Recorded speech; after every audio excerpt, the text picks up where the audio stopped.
유월절 만찬, 새 언약의 만찬이라는 말씀으로 오늘 본문 말씀 함께 살펴보려고 합니다. 예수님은 예루살렘 성에 입성하셔서 제자들에게 다시금 이러한 말씀을 하십니다. 예루살렘이 멸망하게 될 것이고 세상의 끝이 도래할 것이다. 이런 말씀을 하시죠.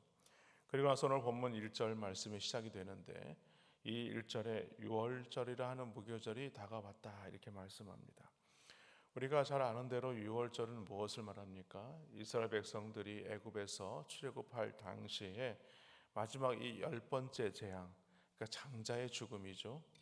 이 장자의 죽음을 면하는 그 내용을 오늘 우리에게 설명하고 있는 것입니다. 그것을 기념하라는 것이죠. 유대인의 집에는요, 어린 양의 피를 문설주에 발라서 그것을 통하여 죽음을 면하는 그러한 어떤 절기를 기념하라라고 지금 말하고 있는 겁니다. 유월절이 끝나고 나면 그 다음 날에는 이 무교절이 시작이 됩니다. 이 무교절이란 누룩 없는 절기를 말하는 것이죠. 다시 말해서 이 말씀은 무엇을 의미하는가? 이스라엘 백성들이 이제 이 죄악을 상징하는 이 애굽에서 떠나서 구원받은 하나님의 백성으로 새로운 삶을 시작해야 된다라는 것을 말씀하는 것입니다. 이렇게 유대인들은 유월절과 무교절을 하나의 절기로 생각을 한 것입니다. 그러나 오늘 그리스도인들은요, 이 유교절과 무교절을 무엇을 예표하는 말씀인가를 생각해 보아야 한다는 것이죠. 바로 예수님의 이 십자가의 구속을 예표하는 것이다. 예수님께서 유월절 어린 양으로 이 땅에 오셔서 우리를 위하여 피 흘려 주심으로 말미암아 우리로 영원한 구원을 허락해 주셨다라는 사실입니다. 다시 말해서 예수님은 유월절 절기에 따라 십자가에 달려 죽으신 하나님의 어린 양이 되어 주셨다라는 말씀이죠.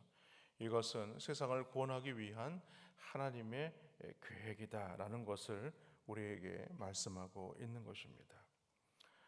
그렇다고 해서 예수님을 십자가에 못 박은 자들이 죄가 없는 것은 아니죠. 오늘 말씀해 보니까 이 일에 앞장섰던 사람들의 흉계가 오늘 기록되고 있습니다. 오늘 2절 말씀해 보니까 대제사장들과 서기관들이 예수를 무슨 방도로 죽일까 궁리하니 이는 그들이 백성을 두려워함이더라라고 말씀합니다.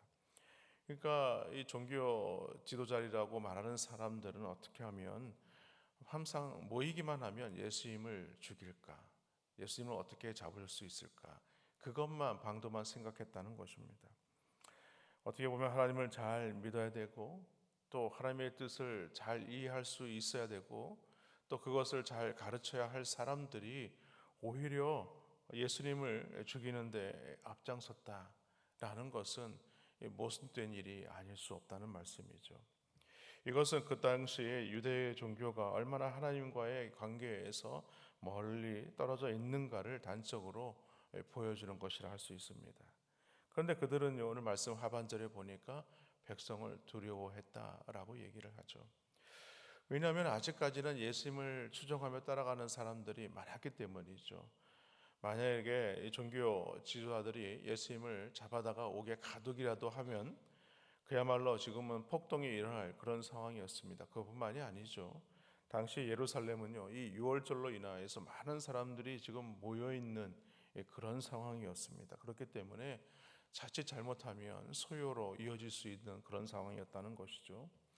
그래서 당시 로마에 파견된 오늘 우리가 잘 알고 있는 총독 본디오 빌라도죠.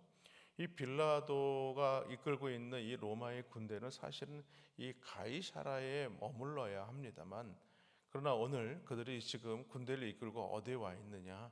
바로 이 예루살렘에 와 있다는 것이죠. 그것은 유월절날 많은 사람들이 예루살렘에 모여서 혹시나 어떤 일로 인하여서 소요가 일어나지 않을까 그것을 염려했기 때문입니다. 그런데 종교 지도자들은요, 예수님을 죽일 수 있는 그런 기회를 잡게 됩니다.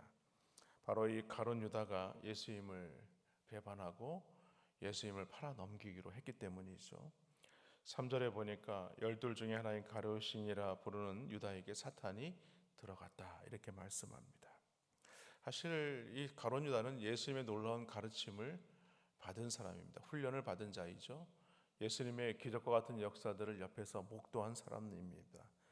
어떻게 보면 다른 이들보다 예수님으로 말미암아 더 축복을 누릴 수 있는 그런 사람임에도 불구하고 오늘 그의 욕심으로 말미암아 예수님을 이 종교 지도자들에게 내어주는 그런 일에 참여하게 되죠. 그리고 이 일은요, 사탄의 어떤 역사라는 것을 오늘 성경은 우리에게 보여주고 있습니다. 드디어 오늘 7절 말씀에 보니까 6월절 양을 잡을 무교절 날이 이뤘다 이렇게 말씀하죠. 6월절 첫날은요, 6월절 만찬을 들게 내는 날입니다. 그래서 예수님은 6월절 식사를 하기 위해서 베드로와 요한을 보내게 되죠. 예수님께서 예루살렘 성에 입성하실 때에 나귀를 끌고 올 때에 왜 나귀를 끌고 가느냐라는 주인의 말을 듣게 되면 예수님께서 쓰시겠다고 얘기하라 이렇게 말씀하는 장면이 있지 않았습니까? 그런데 오늘 물동이를 이고 가는 사람을 따라가서 그 집에 들어가서 오늘 예수님이 이 6월절 식사를 할 수 있는 방을 준비하라라고 또 오늘 이렇게 말씀하는 장면을 볼 수가 있습니다. 이것은 예수님의 신적인 어떤 자격을 나타내는 말씀이라는 것이죠. 그런데 예수님은 이후로 하나님 나라에서 다시 먹기까지 먹지 않겠다 이렇게 말씀합니다. 15절과 16절 말씀에 보니까 이 시대 내가 고난을 받기 전에 너희와 함께 이 6월절 먹기를 원하였노라. 내가 너희에게 이르노니 이 6월절이 하나님 나라에서 이루기까지 다시 먹지 아니하리라 하시고라고 말씀합니다. 왜 이런 말씀을 하시는 것일까? 이제 예수님은요, 십자가에 달려 죽으실 것이고 또 사흘 만에 부활하신 이후에 40일 동안 제 아들에게 나타나셨다가 승천하실 것이기 때문이라는 것입니다. 그러므로 내년이죠. 내년에는 이 제자들과 함께 6월절 식사를 하실 수 없을 것이다 라는 것을 오늘 말씀하는 것이죠. 다시 말해서 오늘 이 6월절 식사는 무엇을 말하는가? 제 아들과 예수님이 함께 마지막으로 지내는 6월절 식사다라는 것을 말씀하는 것입니다. 예수님은 첫 번째 잔을 드시고 감사 기도를 하시죠. 그리고 예수님은 다시 한번 이 말씀을 하십니다. 18절 말씀에 보니까 내가 너희에게 이르노니 내가 이제부터 하나님의 나라가 임할 때까지 포도나무에서 난 것을 다시 마시지 아니하리라 라고 말씀하죠. 이 말씀은 단순히 포도주를 마시지 않겠다는 말씀이 아닙니다. 하나님의 나라가 임할 때 그때 너희와 함께 이 포도주를 마시겠다라고 지금 기약하고 있는 것입니다. 다시 말해서 예수님은 사랑하는 제 아들과 이 작별을 앞에 두고 그 다시 만날 지금 소망을 말씀하고 있는 것입니다. 그러므로 오늘 우리는 이 말씀을 통해서 이 성찬의 의미를 달리 생각해 보아야 합니다. 이 성찬의 의미를 우리가 생각해 볼 때에 성찬 예식은 우리가 이 주님의 고난을 되새기는 어떤 기념이라고 할 수 있지만 또 한편으로는 무엇을 말하는가? 이 성찬 예식은요, 미래에 대한 소망을 말하는 것입니다. 미래에 주님께서 다시 오셔서 우리와 함께 하실 때에 이 성찬을 나누는 자리에 참여하게 될 것이다 라는 것을 오늘 우리에게 말씀하고 있는 겁니다. 앞으로 하나님 나라가 이 땅에 임할 때 우리는 주님과 더불어 먹게 될 것이고 그 자리는 바로 천국 잔치가 될 것이다 라는 말씀입니다. 계속해서 예수님은요, 떡을 가져다가 감사 기도를 하십니다. 19절 말씀에 보니까 또 떡을 가져 감사 기도하시고 떼어 그들에게 주시며 이르시되 이것은 너희를 위하여 주는 내 몸이라 너희가 이를 행하여 나를 기념하라 하시고라고 말씀합니다. 오늘 예수님께서 이 말씀을 하시는 것, 너희를 위하여 주는 내 몸이다. 오늘 우리의 죄를 대신해서 예수님께서 십자가에 못 박혀 죽으셨다, 내어 주셨다라는 것을 말씀하는 것입니다. 오늘 내가 그 십자가에 몸이 박혀 있어야 될 내가 있어야 되는데 그 자리에 예수님께서 오늘 자신의 육신을 내어 주셔서 십자가에 달려 돌아가셨다라는 것을 말씀하는 것입니다. 그러므로 우리는 이 성찬 예식, 오늘 금요일 블레싱 기도회 때 우리가 성찬 예식을 거행하게 되지만 이 성찬 예식을 통해서 예수님의 이 거룩한 희생과 이 사랑을 우리는 잊어서는 안 되는 것입니다. 사도 바울은 이 성만찬의 떡의 의미를 이렇게 설명을 했어요. 고린도전서 10장 17절에 보니까 떡이 하나요 많은 우리가 한 몸이니 이는 우리가 다 한 떡에 참여합니다 라고 말합니다. 다시 말해서 우리가 예수 그리스도의 한 떡에 참여하였기 때문에 몸된 교회의 모든 공동체의 성도들은요 한 몸이 되었다라는 것을 의미하는 것이죠. 그래서 사도 바울은 성찬에 참여하는 성도의 자세가 무엇인지를 말씀합니다. 고린도전서 11장 29절에 보면요, 시기와 미움과 다툼과 원망을 가지고 성찬에 참여하게 되면 그것은 주의 몸을 분별하지 못하고 먹고 마시는 것이기 때문에 자기의 죄를 먹고 마시는 것이 된다라고 말씀하십니다. 그러므로 우리는 성찬에 참여할 때에 한 주간 이 고난의 주간을 우리가 지키면서 하나님 앞에 혹여니 우리가 죄된 습성이나 시기하는 마음이나 미워하는 마음이나 다툼이나 원망을 가지고 있는 것들이 있다면 다 내어버리시고 하나님의 이 성찬 예식에 참여하는 은혜가 있기를 주님의 이름으로 간절히 축원합니다. 그러므로 우리는요 이 성찬을 통해서 한 피와 한 몸을 이룬 그런 영적인 가족이 되었음을 잊어서는 안 되는 것입니다. 여러분, 가족이 무엇입니까? 서로 기뻐하며 함께 즐거워하는 것이 가족이고, 아픈 일이 있을 때에 서로 아파하는 것이 바로 가족입니다. 그런데 그 가족의 안에서, 공동체 안에서 서로 미워하고 시기하고 질투하고 원망하고 그런다면 과연 그것이 진정한 가족을 이룰 수 있느냐? 그것은 진정한 가족이 될 수 없다라는 것을 보여주는 것입니다. 그러면서 예수님은 이 성만찬을 통하여서 우리에게 새로운 언약을 주십니다. 20절 말씀에 보니까 저녁 먹은 후에 잔도 그와 같이 하여 이르시되 이 잔은 내 피로 세우는 새 언약이니 곧 너희를 위하여 붓는 것이라 라고 말씀하죠. 여러분, 언약이 무엇입니까? 언약은요 출애굽 당시에 시내산에서 이스라엘 백성들이 하나님의 이 십계명을 받게 됩니다. 그것을 바로 하나님의 언약이라고 말하죠.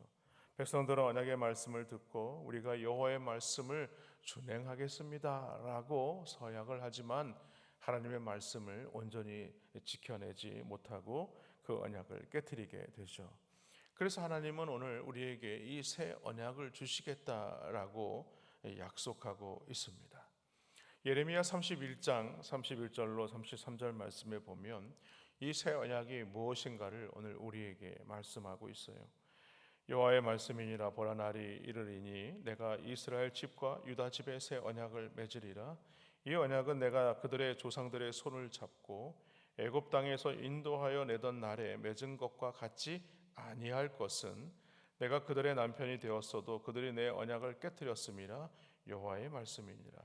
그러나 그날 후에 내가 이스라엘 집과 맺을 언약은 이러하니 곧 내가 나의 법을 그들의 속에 두며 그들의 마음에 기록하여 나는 그들의 하나님이 되고 그들은 내 백성이 될 것이라. 여호와의 말씀이라 라고 말씀하시죠. 그러니까 새 언약과 옛 언약과는 좀 뭔가 다르죠. 옛 언약은 무엇입니까? 돌판에 새긴 것이 옛 언약이라면 새 언약은 바로 우리의 마음의 신비에 쓰여진 성령의 법이라는 것입니다. 우리가 예수님을 믿을 때에 성령께서 우리 안에 내주해 주시죠. 그래서 우리로 하여금 하나님의 법을 따르려는 그런 소원을 주신다는 것입니다. 성령의 인도하심을 따라 순종하게 하신다는 거예요. 그러므로 우리는 주의 만찬을 대할 때에 또 우리가 이 그리스도의 이 피로 우리에게 주신 이 새 언약을 기억해야 하는 것입니다. 그런데 오늘 이 거룩한 만찬 자리에서 예수님은요 이 가룟 유다를 이 배신을 예고하시죠. 이는 그를 정죄하고 그의 배신을 당연시하는 것이 아닙니다. 가룟 유다로 하여금 마지막 그 죄에서 돌이킬 기회를 주시는 것이었어요. 하지만 이 가룟 유다는요 오늘 예수님을 배신하고 결국에는 은30에 예수님을 팔아 넘기게 되죠. 오늘 이 말씀을 통해서 우리가 살펴보아야 하는 것이 있습니다. 우리가 가룟 유다와 같이 한때 예수님과 동행하면서 예수님의 이 거룩한 희생을 또 희생과 사랑을 입었음에도 불구하고 여전히 우리는 주님의 마음을 아프게 하고 있지 않느냐라는 것입니다. 십자가의 놀라운 사랑을 받았음에도 불구하고 여전히 우리의 욕심과 정욕을 따라서 인생을 살아가고 있지는 않느냐라는 것을 오늘 본문은 우리에게 말씀하고 있습니다. 그러므로 우리는요, 예수 그리스도를 구주로 영접하여 우리 안에 새겨진 이 성령의 법을 따라 하나님께서 우리에게 주시는 그 소원을 놓치지 않고 날마다 주님의 말씀 가운데 거하시는 그런 하나님의 백성, 영적인 가족이 되시기를 주님의 이름으로 간절히 축원합니다.